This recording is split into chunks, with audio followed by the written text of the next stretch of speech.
Okay.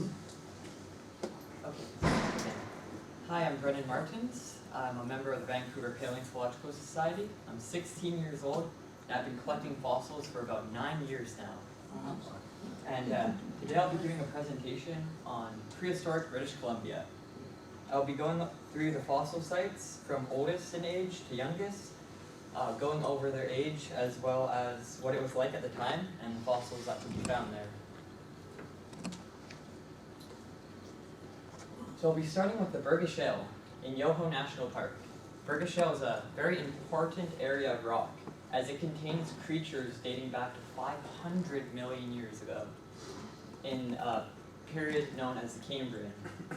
During this age, there is an explosion in diversity of array of different creatures, as before this time period, it was mostly just soft-bodied creatures. Now, during the Cambrian period, there is a sudden appearance of arthropods, sponges, and worms. One of the most common creatures of the Burgess Shale is the Olanoides. It's a large arthropod called a trilobite. And they're known for their exoskeletons, similar to modern-day bugs. Like a lobster? And, well, yes, like lobsters and crabs, and millipedes, centipedes. And they had spikes going down the sides of their bodies, used to protect themselves from large predators. Were they marine? Yes, they were marine. There was no life on land during this time period. How big are these creatures? They range in size from about the size of a penny to about the size of a dinner plate. They mostly had armor and spikes to defend themselves from large predators like anomalocaris, this massive shrimp-like creature. Now, in the past, paleontologists have only found its claws and its mouth part, which they believe to be that of jellyfish and bodies of shrimp. Eventually, though, they found its complete body and found out those two pieces were connected to a super predator that would have dominated the seas at the time. So compared to everything else that lived during the time, it was massive, but compared to us, it was about the size of a dog. It had complex eyes on stalks, which it would have used to see the world around it. Next. Another bizarre creature that lived during the time was opabinia. It was an arthropod that had 5 eyes and a trap-like mouth on the end of a trunk. Now, the reason why it had these 5 eyes, many paleontologists speculate, it couldn't turn its head, so it used these eyes to view the world around it, to watch out for predators and look for prey. One of the most important fossils of the Burgess Shale is that of Pacaya. Yes, much like a leech in shape, and this was one of the first vertebrates, or creatures with backbones, as it had a very primitive rod going down its back. Now this creature was soft-bodied, it did not have an exoskeleton, which makes it even more rare of a fossil, as it is very hard for a creature with no exoskeleton or skeleton to be preserved, as it would have been eaten by other creatures or bacteria or eroded away. And the last creature I'll be going over for the Burgess Shale is Wawapsia, which may have been a relative of the sea urchin. Now, this animal was slug-like in appearance and had scales and spikes protruding from its back, which it would have used to protect itself from predators. This creature was a bottom feeder, and it would have fed on decaying sponges and other dead organisms on the seafloor. The next area I'll be going over is Cranbrook in southeast British Columbia. Yeah, and the rock there range from 500 to 400 to 370 million years ago, from the Cambrian to Devonian period. Most of the rock there is very dense and heavy shale, so it is hard to crack open as well as to carry. And most of the Devonian sites were quite abundant in coral, and in Cranbrook there was quite a few Cambrian sites in comparison to Devonian sites. In the Cambrian sites, same age as the Burgess Shale, there is mostly trilobites, many different species in fact. It's very common to find the head section of the trilobites as it's the heaviest part of the body, and when the creature dies, the rest of the body segments are quite light and delicate and would be washed away in the ocean currents. In Cranbrook, there is a very rare fossil found of a trilobite preserved in crystal. So what happened when this organism died was the surrounding minerals in the rock replaced its body with more crystalline structures, and this fossil gives paleontologists insight on the interior feeding apparatuses and legs of trilobites. In the Devonian age sites, about 400 million years ago, so about 100 million years after the Cambrian period, there was enormous amounts of coral reefs showing that it was a quite warm climate in British Columbia at the time. And there's quite a large diversity of marine life, including crinoids, which are these sea lily creatures right here, which filter feed with their many appendages and hook onto rocks, so they're stationary. These are not plants, these are actual animals. As well as early sharks, so sharks started to appear at this time, along with armored fish called placoderms, which we no longer have today, but they would have looked like whale-sized fish with bony armored heads. Next. So most of the fossils found in Cranbrook, in the Devonian sites, are that of coral, which were very abundant in different forms, ranging from branch coral, rugosa, and sponge. They showed a warmer climate in the oceans, and were home to many small creatures like trilobites and fish.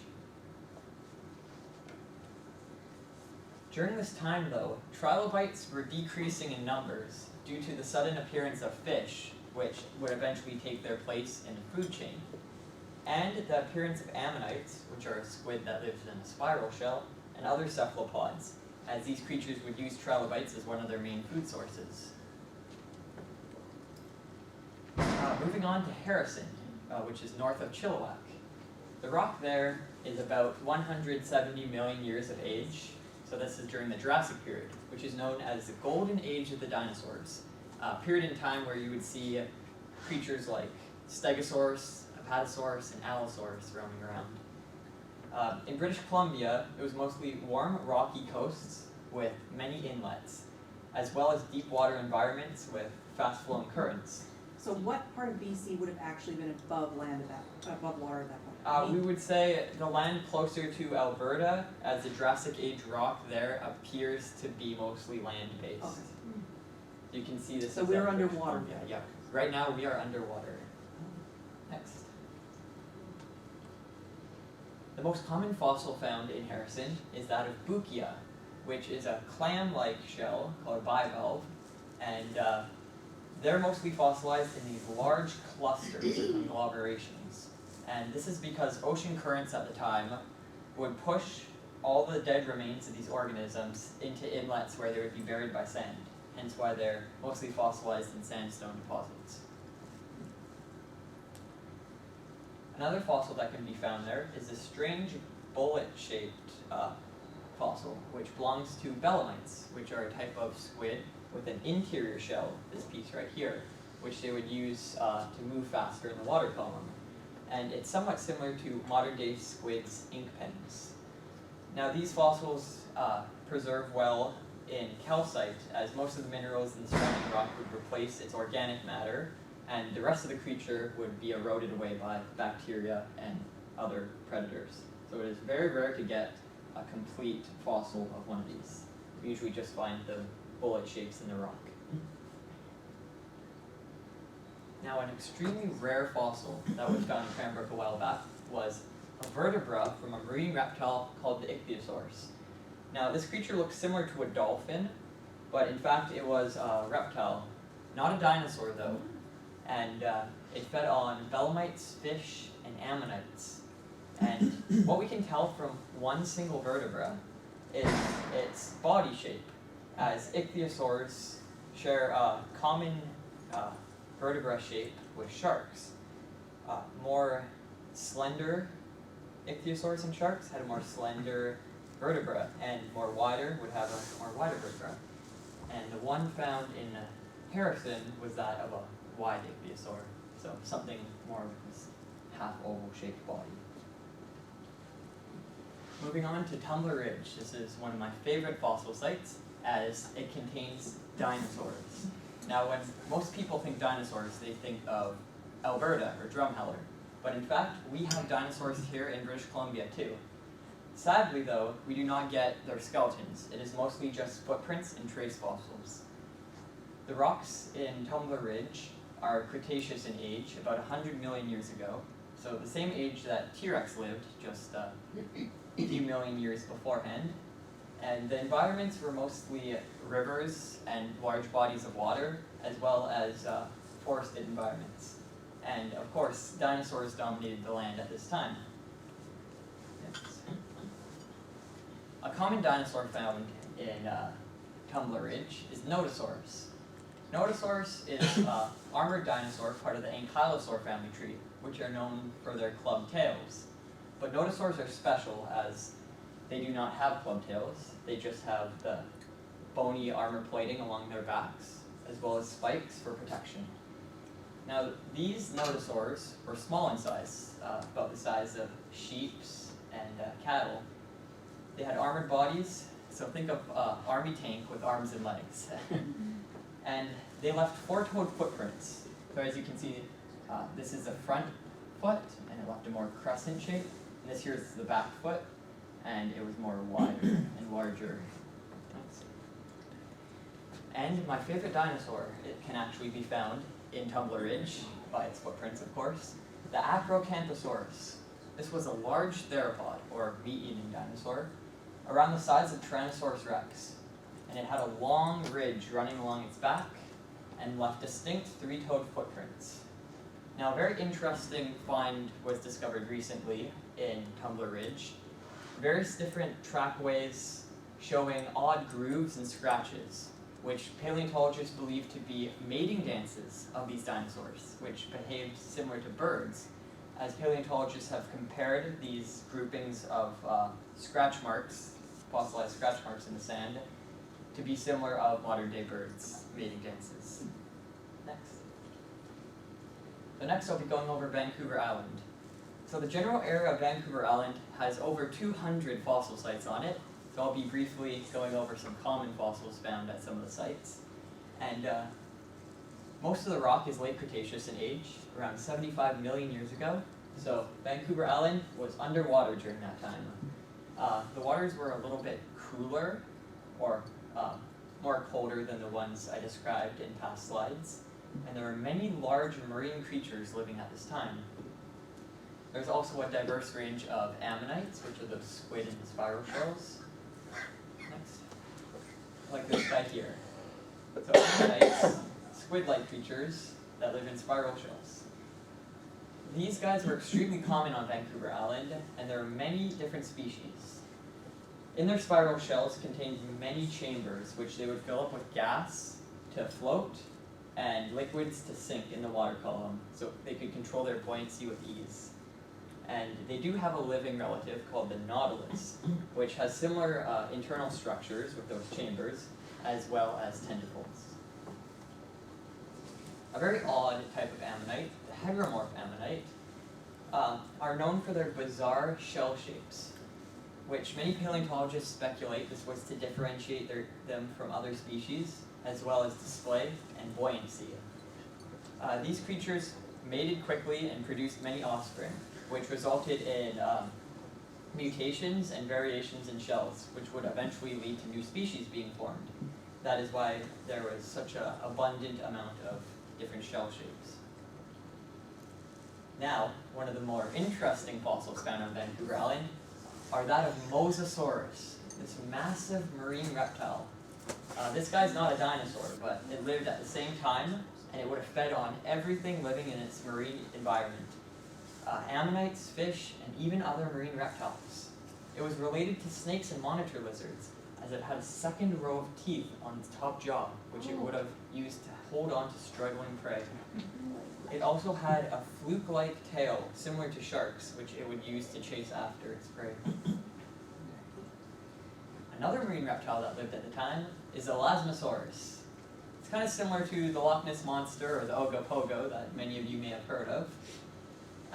This guy here had a very long neck, which it would have used to sneak up on schools of prey, schools of fish rather, as they would mostly see its large body and not the small head below it. It had cone-shaped teeth and trap-like jaw used for snaring fish, and its stiff neck was used for grazing, swimming more agile through the water, similar to penguins.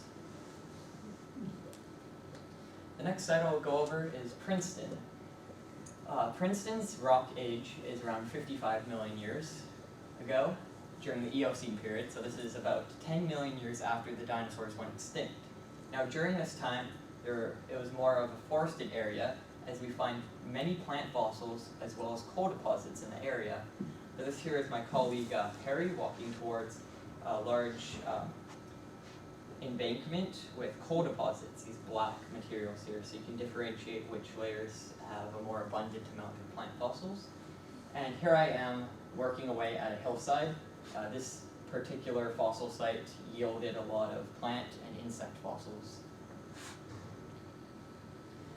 A very rare fossil found in Princeton are fossilized flowers, which showed there was a quite abundance of tree flowers and fruits in the area, as you can also find seeds from fruits and other different forms of flowers.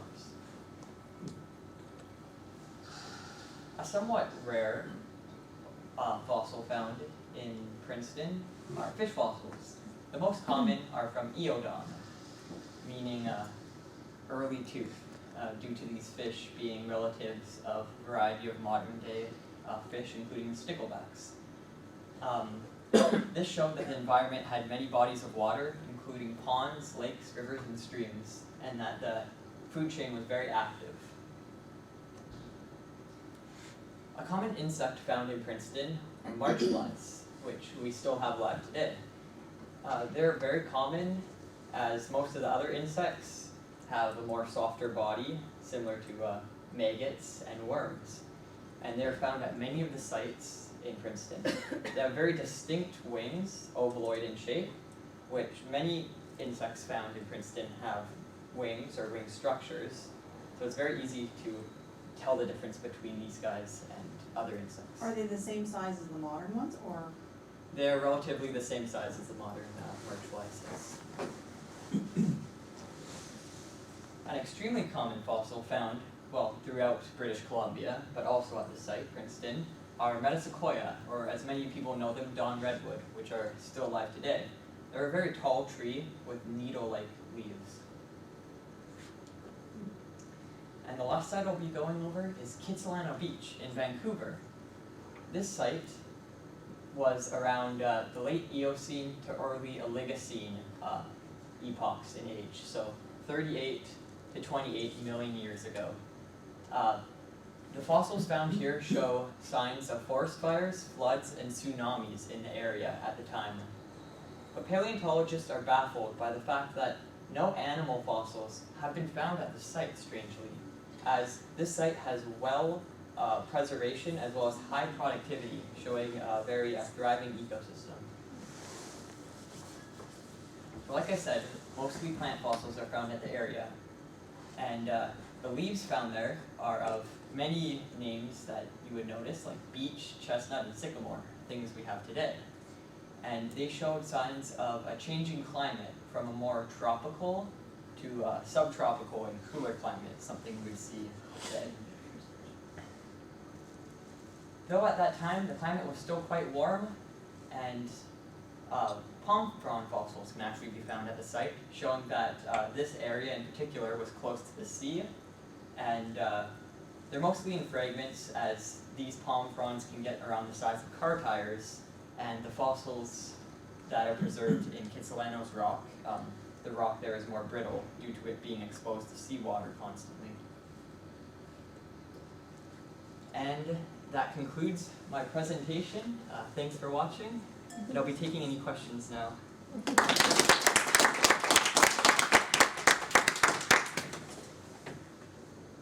Any questions? When did you first started collecting? When I first started collecting, I was about 7 years old, and I believe the first site I ever hit was Utah.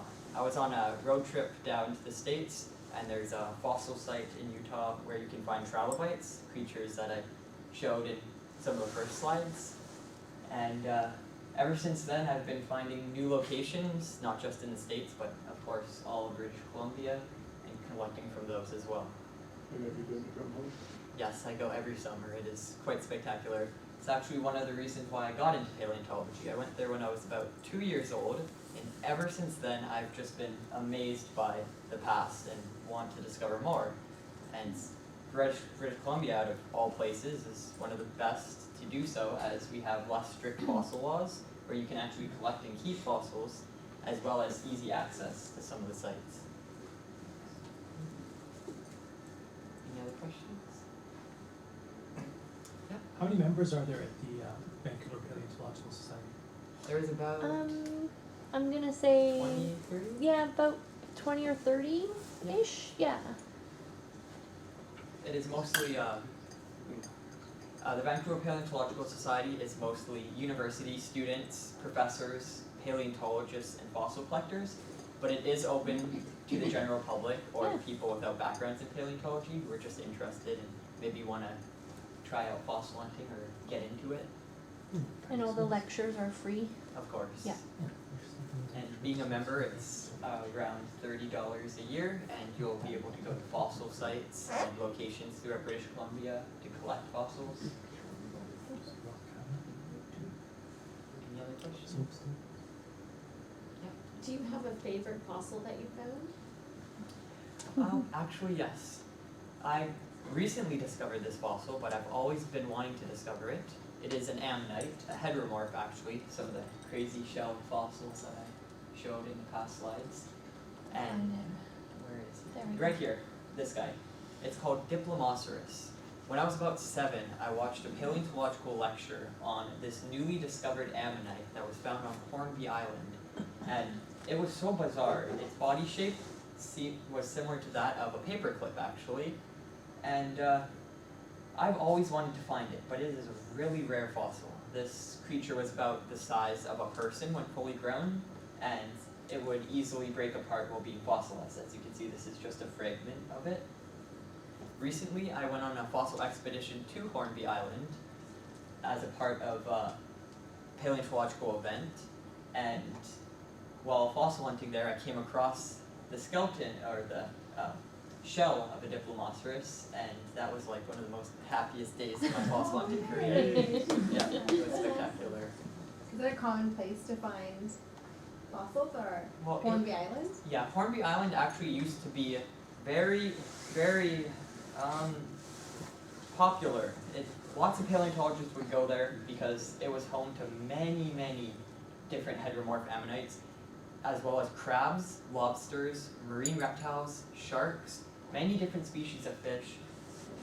Just all the fossils there were of top quality, amazing preservation. But over the years, people have been constantly going to the island and collecting, and over time, the fossils have been depleted. So it is quite rare now to find a well-preserved fossil, or any fossils at all there, due to fossil poaching and over-collecting, as well as private collectors and companies going there to just collect the fossils and sell to people. So it's quite sad, but I'm just glad to get the diplomoceras. It's definitely my prize piece. Oh. Any other questions? Now, the fossils that you find, are you keeping them for your own personal collection, or do you give them to universities or museums for research? I use the fossils for my own personal research, as I am going into paleontology as a career and into university, and I've been studying for one for quite a while. And I use them for study purposes as well as educational purposes, which I am doing now as I go to many schools, museums, and science centers and do talks and presentations about fossils and their importance in British Columbia, as well as where you can find them and information on it. I have made some donations in the past to museums, as many people usually study them, but they never get to go out to sites to actually look for the fossils, and I'm constantly going to different locations and collecting. So it's both ways. Do you have an idea of what it is that you want to study when you, Specifically, I want to go into vertebrate paleontology as I find it the most interesting, and of course, ever since I was a kid, I was into dinosaurs. It's been one of the most exciting parts of paleontology, all these large, massive creatures of the past, and I really want to study theropods, like the Acrocanthosaurus I mentioned, as I find their body structure very interesting, as well as their lifestyle, and of course how they mated, how they fed, hunted, and lived. But sadly, we only get trace fossils of them, like their footprints here, which is still very critical to knowing more about them.